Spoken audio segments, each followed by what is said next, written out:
susi, boss? Pandar ka? Pandar mo na, check upin ko muna. Malaman natin kung may singaw yung head mo. Yan po, good morning mga guys, amiga, go. Ito naman tayo skurula ngayon. Hop, tama na. Sige, isa pa.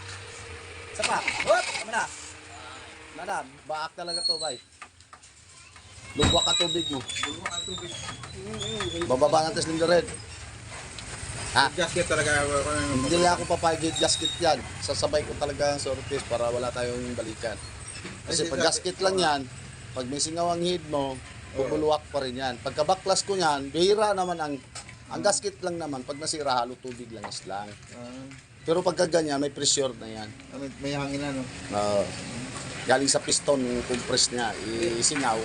Ihanap ng butas, papasok doon sa linya ng butas tubig, kaya yung- sa kanyang kulan. Yung butas kaya gasket yan, ayaw ko. Ha? Butas, malalaki na kaya butas yan, o baka napulog mo talaga yung gasket. Hindi. Kasi kung malalaki ang butas, maghalo ang tubig lang is Kasi pangalawa. wala namang tubig eh. Ay di yung bilog niya sa piston, yung may dinadaanan ng hangin, Oo, mag-aapoy, baka nga doon nga yung... para doon umabot. Yan nga. Baklas ka na lang, ay ganda mong budget niyan. Ayan, sabay na yung tagas. No? Gagawa tayo. Ayan po, kami po ay gagawa dito sa Toyota Corolla Big Body, Toyota XE, no? 12 valve. Ito na naman panibagong tinghamon. Yan. Na natin babaklasin ito ay air cleaner, accelerator cable, valve cover, mga kanya accessories lahat dyan, mga wire, at saka yung mga fuel hose, fan belt, timing cover, tapos exhaust, yan, sa side ng carburetor, tapos kukunin na cylinder head. Yun lang po. Ayan na po, natanggal ng ating cylinder head. Engine block na natira. Ang timing belt, ay ito pong mga pyesa. Ayan. Ito pong valve cover, matigas na. Para nang malutong na. Tapos yung hose, papalitan ko yan. Ayaw ko nang payag na bumalik kasi malutong na rin eh. Nag-overheat kasi ito. Tapos wheel seal pa. Matigas pa rin. Head gasket. Tapos ito po, plasadahan lang to. Tapos sabay grind ng barbula. Yan lang po mga pyesa. Babalikan ko na lang kayo pagka binubuo na namin ulit. No? Yan. Ayan po, balikan ko lang po kayo kasi bumalik po kami ngayon. Mayroon na po mga pyesa. Bago po namin ikasa ng cylinder, i-adjust muna namin yung barbula. Ikasa natin ang camshaft. Pag tune up natin ang ulo, kailangan po 2A. Kasi po ang makina na 2A. Huwag po tayo mag-tune up ng sa 1A. Ito po 2A. Tingnan nyo, sintro yan. Ito lang yung sintro po. Okay. Para ito ay maikot natin mamaya. Tune up sa iba. Kapit ba? Ha? Yan po. Yan, hipitan natin. Yan po kasi nakasintro na yan. So, tune up natin ang uno. Ang exhaust po dito, magbigay natin ng clearance ng 8. Ang intake naman, dalawa, size lang. Yan. Kasi po ay lumang model na kasi ito. Ang ganda sa ng clearance ng 2Gs. Iingay po ito dahil sa kalumaan na. Size 8 na lang. Yan po. Tune up tayo ng ano nga ha. Ang una po dito ay kanyang intake. No? Intake tayo ha. Ito po, intake yan ha. Yan o, clearance sa intake na size. Dalawa lagi ang intake, no? Exhaust ay ano lang, isa lang. Yan. Kailangan po tama talagang clearance yan. Okay? So, tapos na tayo sa isang intake. Dito naman tayo sa maliit na barbula, intake pa rin. Maliit po yung sikip. Yan. Easy talaga to, marami itong barbula eh. Yan, tama na ho yan. Yan. Okay? So, intake po, dalawa, no? Ito naman tayo sa exhaust, number 8. Yan. Ito po yung kanyang exhaust. Ayan po, position nyo, no? Tingnan nyo. Exhaust barbula, ito yung exhaust. Yan, butas ng exhaust. Kasi ito pong intake, dalawa kasi yan. Ito yung nakaposisyon intake, tsaka ito isa.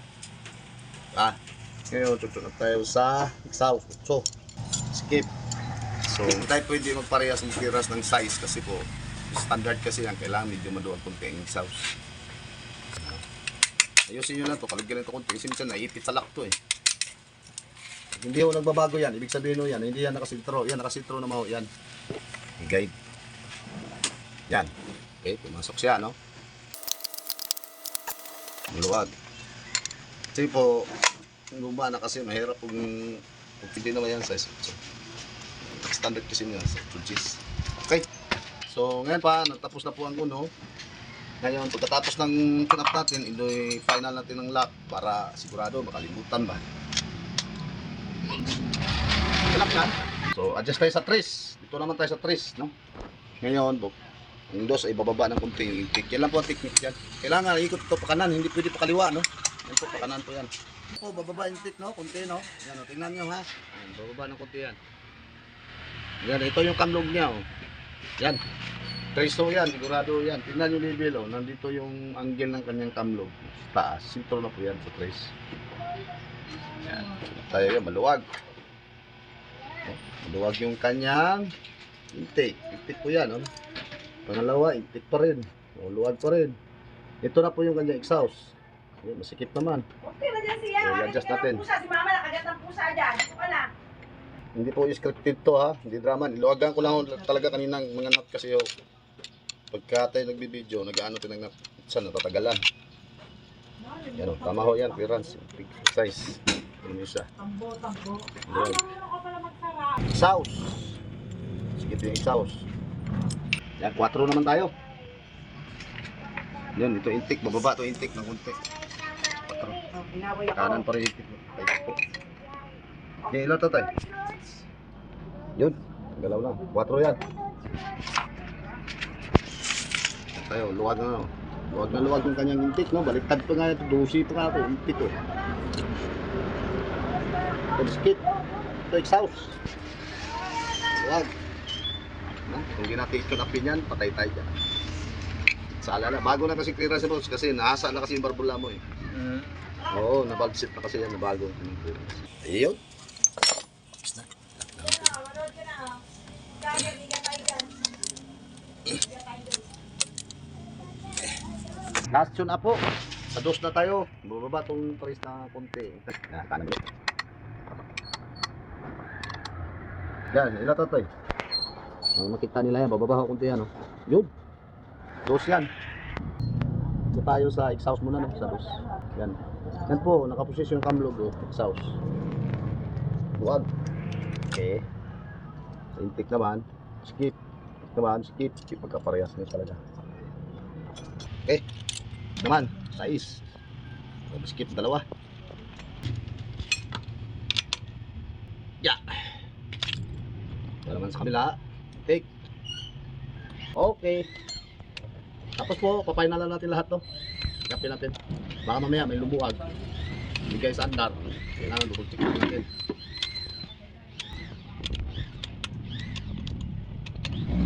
Tapos, ikapin natin yung mga lock spring. Posisyon ng tama po. Yan. Tulad yan, tagilid dyan. Yan. Kasi pag umandar yan, baka mamaya tumalsik pa.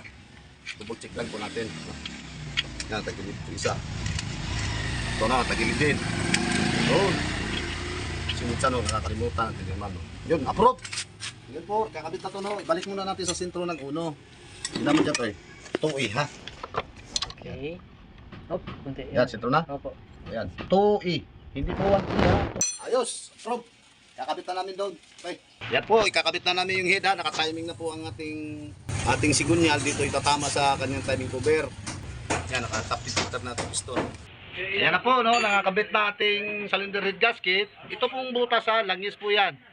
Kailangan, alerto po tayo dyan. Baka mamaya may bumara yan dyan. Useless lang, kakabit mo. Maglagata kang makina, hindi nakaahon yung langis. Importante po itong butas na ito, no. Ngayon po, nilagay lang namin sila kasi kalumaan ng cylinder head niya, manipis na. Kasi kung di kami maglalagay ng sila, mahirap na mga kasi yan. Baka sumingaw yan dito, kunti compress, papunta sa tubig. Maaari tayo maback job. Yan nilagyan po namin pero okay naman yung head kasi kung hindi pa na-replace na kahit langis lang grasa pwede po yun. Eh nabawasan na kaya nilagyan ko rin si lock gasket. Okay?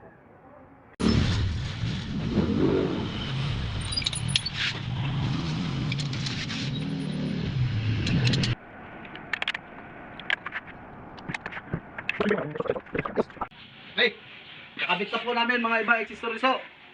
Maya papandar, ta-timing namin ito kami siya bro. Sintro pa rin yan. Yan. Na-tune up na po namin yan. Okay. Yes. Naka-timing na po dyan. Tapos, dito naman sa taas, 2E. Yan. Yan po, 2E. Yan. Nakasintro po yan. Ngayon po, nakakabit na yan. Sunod, timing cover na. Kakabit na rin namin. Tapos, mga fan belt ito. Yan, maya po, apanda rin na namin. Okay. Tingnan muna natin. Starter. Oh.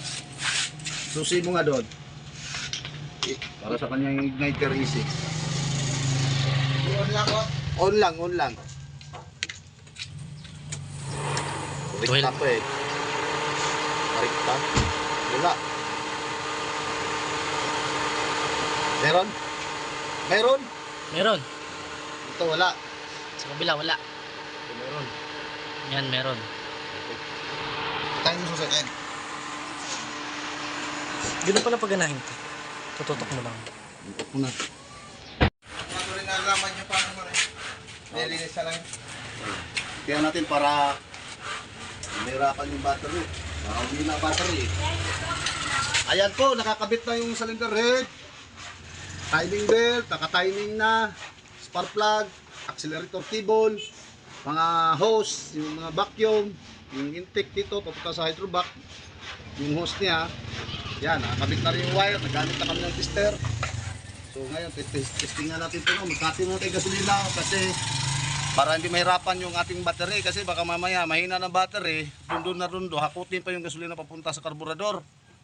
Kaya ngayon po ay atin lang katihan para lang hindi mahirapan ang ating battery. Kasi po napa-standby ito. Siyempre hindi na maandar agad yan dahil wala pang gasolina. Ganyan lang naman po ang mga to eh. Yan. Okay, mayroon na. Ay, Toy, Tujitor, puno na? Ha? Boss, start mo nga. Para makita natin kung may pinagbago, kung nabulwak pa rin. Sige, start nyo ha. Okay. Start.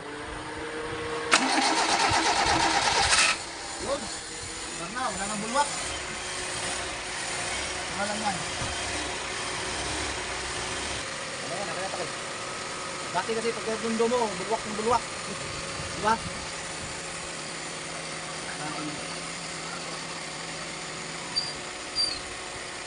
Yan nga, ating ano.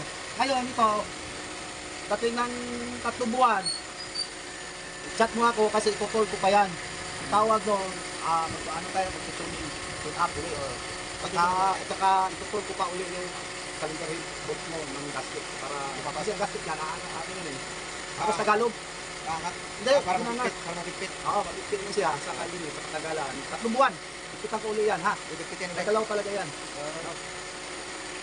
Ganda na boss. Ayan po. Finish work na po. Okay pa tayo mga bay. Okay, start. Okay, okay.